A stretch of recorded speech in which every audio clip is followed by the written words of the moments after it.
বাবা দেখো না, তোমার মতন তো হচ্ছেই না। হয়ে যাবে সোনা, রোজ নিয়ম করে করলে তুমিও পারবে। আচ্ছা বাবা, বাবা তুমি এবার আমাকে রোজ সকালে ডেকে দেবে, আমি তোমার সঙ্গে রোজ ব্যায়াম করব। আচ্ছা ঠিক আছে। সোনালি, আমার মেয়েকে বাঁচাও। বৌদি, ও বৌদি, আমার মেয়েকে বাঁচাও তোমরা, ওরা মেরে ফেলবে আমার মেয়েটাকে। ও বৌদি গো, কি বলবো আমার দুঃখের কথা।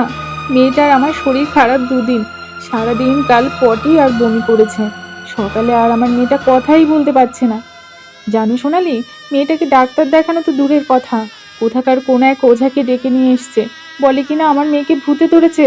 তোকে তো ছাড়বই, তার আগে বল কে তুই আর কি নিতে এসেছিস?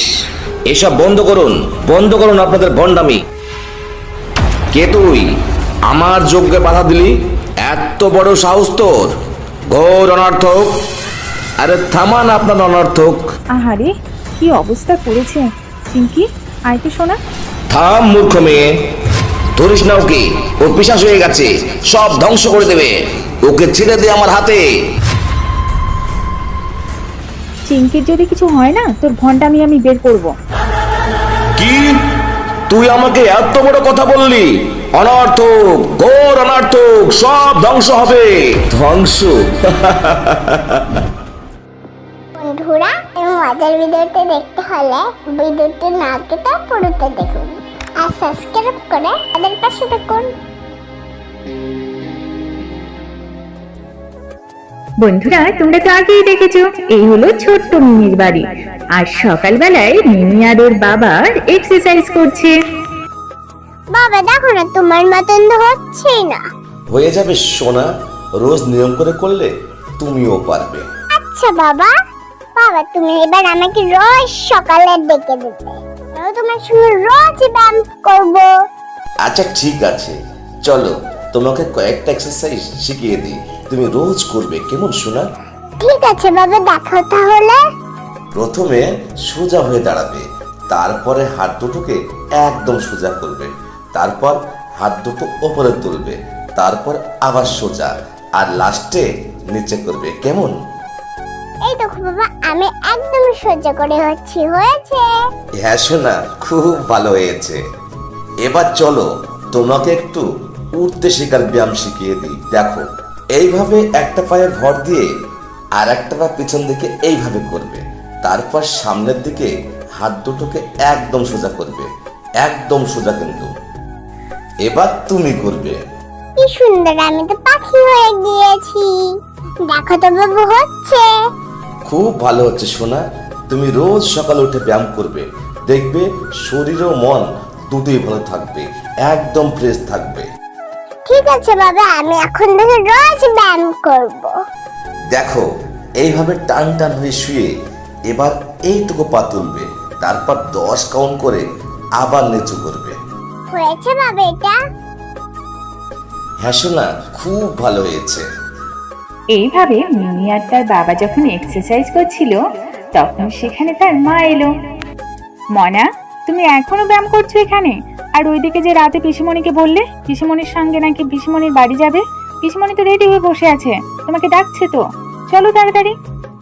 এই মা তো একদম মনে নেই। বাবা এই অবধি থাক, কালকে আবার ব্যায়াম করব। মা তাড়াতাড়ি চলো, আমার এমনি কত লেট হয়ে গেল। এই বলে মিমি তো তাড়াতাড়ি ঘরের দিকে ছুটলো। পাগল মেয়ে আমার, চলো আমিও যাই। হ্যাঁ চলো। ঘরে ঢুকে মিমি দেখলো সত্যিই তো পিসিমণি রেডি হয়ে বসে আছে। পিসুমণি তুমি রেডি হয়ে গেছো? আমার তো কিচ্ছু রেডি হয়নি। হ্যাঁ, সেটা তো আমি দেখতেই পাচ্ছি, কিন্তু কোথায় ছিলে এতক্ষণ? চলো তাড়াতাড়ি, আমি তোমাকে রেডি করে দিই, তারপর এসে আবার ব্যাগ গোছাতে হবে। সোনালি, তুমি ব্যাগ গুছিয়ে নাও। মিমি, চলো মা, আমি তোমাকে রেডি করে দিচ্ছি। চলো চলো তাড়াতাড়ি চলো, কত দূরে রাস্তা, আবার বিকালে দুজন ফিরে আসবে, তাড়াতাড়ি চলো। ঠিক আছে মা, তাড়াতাড়ি সাহায্য করিয়ে দাও। আর তখন মিমি মায়ের কোলে উঠে সাজুগুজু করতে ছুটলো। বৌদি ভাই, এলাম আমরা তবে, তুমি কিন্তু সাবধানে থাকবে, আর কোনো কাজে যেন হাত না দেওয়া হয়। মা আছে তো, উনি ঠিক সামলে নেবে। আচ্ছা বাবা, ঠিক আছে, তুমি সাবধানে যেও। আর এই যে সোনা, তুমি কিন্তু পিসিমণিকে একদম বিরক্ত করবে না, ঠিক আছে? ঠিক আছে মা, তুমি একদম টেনশন করো না, আমি একদম লক্ষ্মী মেয়ে হয়ে থাকবো, একদম নো টেনশন। পিসমুনি চলো। হ্যাঁ চলো বৌদি, এলাম। আর মিমি আর সোনালি তখন রওনা দিল। আরে চিঙ্কির মা কেন দৌড়াচ্ছে এভাবে? সোনালি, আমার মেয়েকে বাঁচাও। বৌদি, ও বৌদি, আমার মেয়েকে বাঁচাও তোমরা, ওরা মেরে ফেলবে আমার মেয়েটাকে। কাঁদতে কাঁদতে চিঙ্কির মা হঠাৎ করে মাটিতে পড়ে গেল। আরে আরে, কি হয়েছে দিদি? কি হয়েছে চিঙ্কির? ও বৌদি গো, কি বলবো আমার দুঃখের কথা। মেয়েটার আমার শরীর খারাপ 2 দিন, সারাদিন কাল পটি আর বমি করেছে। সকালে আর আমার মেয়েটা কথাই বলতে পারছে না। জানো সোনালি, মেয়েটাকে ডাক্তার দেখানো তো দূরের কথা, কোথাকার কোন এক ওঝাকে ডেকে নিয়ে এসছে, বলে কিনা আমার মেয়েকে ভূতে ধরেছে। ভূত? কি বলছো এইসব দিদি? হ্যাঁ বৌদি গো, আমি ঠিকই বলছি। আমার মেয়েটাকে ওরা নিয়ে গেছে ওখানে, যোগ্য না কি করবে বলো বৌদি, আমার মেয়েটা আজকে মরে যাবে ওই ধোঁয়ার মধ্যে, বাঁচাও আমার মেয়েটাকে। দাদা তো পড়াশোনা করেছে, তবু এই অন্ধবিশ্বাস? সবই আমার কপালের দোষ গো, আমার চিমকি। তুমি এত ভেঙে পড়ো না বৌদি, আমরা দেখছি। আর সেই সময় মিমির বাবা এলো সেখানে। কে কাঁদছে এখানে? আরে বৌদি, কাঁদছে কেন? কি হয়েছে তোমার? আরে দেখো না, চিঙ্কির নাকি শরীর খারাপ, 2 দিন ধরে বমি করছে, পটি করছে, ডায়রিয়া হয়ে গেছে মনে হয় জানো। আর ওর বাবা ডাক্তার দেখানোর বদলে কোন ওঝাকে ডেকে এনেছে, উনি বলছে নাকি ভূতে ধরেছে, মেয়েটাকে নিয়ে কোন মাঠে গেছে যজ্ঞ করতে। কি? ভূত? চলো তো দেখি বৌদি, কোথায় ওরা? এইসবের চক্করে মেয়েটার বড় ক্ষতি হয়ে না যায়। চলো দেখি। ঠিক বলেছে দাদা। বৌদি চলো, তাড়াতাড়ি নিয়ে চলো, কোথায় ওরা? বাবা, আমিও তোমাদের সঙ্গে যাব। না শোনা, তুমি মায়ের কাছে থাকো, আর তুমি ডক্টরকে ফোন করে তাড়াতাড়ি আসতে বলো। বৌদি এসো তুমি। সোনালি, তুই বৌদিকে তাড়াতাড়ি নিয়ে আয়, আমি এগুই। আর এভাবেই চিঙ্কিকে বাঁচাতে সবাই ছুটলো। হে ঠাকুর, মেয়েটাকে তুমি ঠিক রেখো। মনা, চলো তাড়াতাড়ি ঘরে চলো, ডাক্তারকে ফোন করি তাড়াতাড়ি। আর এখানে সেই ভণ্ড সাধুটা আর চিঙ্কির বাবা চিঙ্কিকে নিয়ে যজ্ঞ করছে। ওম বিং চন্দ্রা নমঃ। দেখা দেখে তুই। আমার ভীষণ কষ্ট হচ্ছে, ছেড়ে দাও আমাকে। মা, তুমি কোথায়? তোকে তো ছাড়বই, তার আগে বল কে তুই আর কি নিতে এসেছিস? এসব বন্ধ করুন, বন্ধ করুন আপনাদের ভণ্ডামি। আর দাদা, আপনি পাচ্ছেন আপনার নিজের মেয়ের সাথে এটা করতে? কে তুই? আমার যজ্ঞে বাধা দিলি? এত বড় সাহস তোর? ঘোর অনর্থক। আরে থামান আপনার অনর্থক, আপনাকে আমি পরে দেখছি, আগে মেয়েটাকে ডাক্তার কাছে নিই। একদম ঠিক, এদের অন্ধবিশ্বাসের জন্য আজকে মেয়েটা মরতে বসেছে। আহারে, কি অবস্থা করেছে। চিঙ্কি, আয় তো শোনা। থাম মূর্খ মেয়ে, ধরিস না ওকে, ও পিশাচ হয়ে গেছে, সব ধ্বংস করে দেবে। ছাড়ুন আমার মেয়েটাকে, ছাড়ুন। খারাপ তো করেই দিয়েছে মেয়েটার। আহারে, কি করেছে। বৌদি তাড়াতাড়ি ধরো। মূর্খ নারীর দল, তোরা মরবি, ধ্বংস হবি ওই পিশাচের হাতে। ওকে ছেড়ে দে আমার হাতে। চিঙ্কির যদি কিছু হয় না, তোর ভণ্ডামি আমি বের করব। কি? তুই আমাকে এত বড় কথা বললি? অনর্থক, ঘোর অনর্থক, সব ধ্বংস হবে।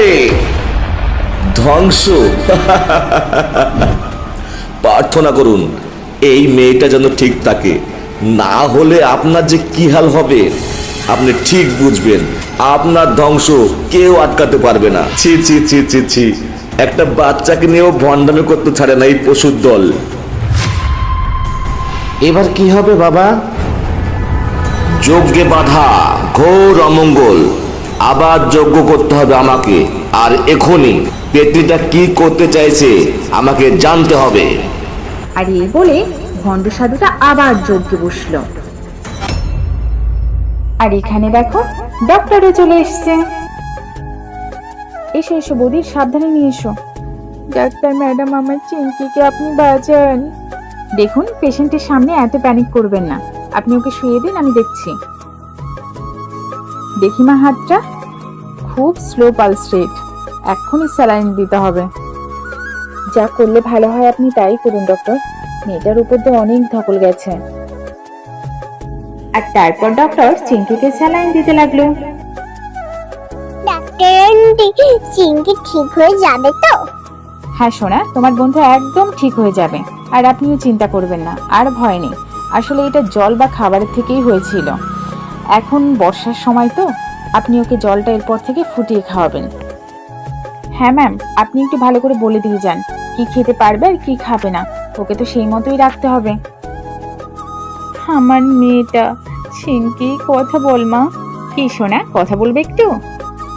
আমাকে পচে সাথে নিয়ে যাবে, বাঁচাও। কেউ তোমাকে নেবে না, ভয় পেও না। হ্যাঁ চিঙ্কি, আমরা তো সবাই তোমার পাশেই আছি, ভয় পেও না সোনা। আচ্ছা দেখুন, ও এখন অনেকটাই সুস্থ, আমি কিছু ওষুধ দিচ্ছি, ওকে 3 দিন কন্টিনিউ খাওয়াবেন সেটা। ঠিক আছে ম্যাম। এইভাবেই এই অন্ধবিশ্বাস থেকে বেরিয়ে এসে সবাই চিঙ্কিকে রক্ষা করলো, আর ডক্টর ডেকে ওকে সুস্থ করে তুললো। বন্ধুরা, আজকের গল্পটা এখানেই শেষ করছি। গল্পটা কেমন হলো অবশ্যই কমেন্টে জানাবে, আর যদি ভালো লেগে থাকে তাহলে লাইক কমেন্ট শেয়ার করে দিও, আর সাবস্ক্রাইব করে আমাদের সাথে জুড়ে থেকো। সকলে খুব ভালো থেকো, টাটা।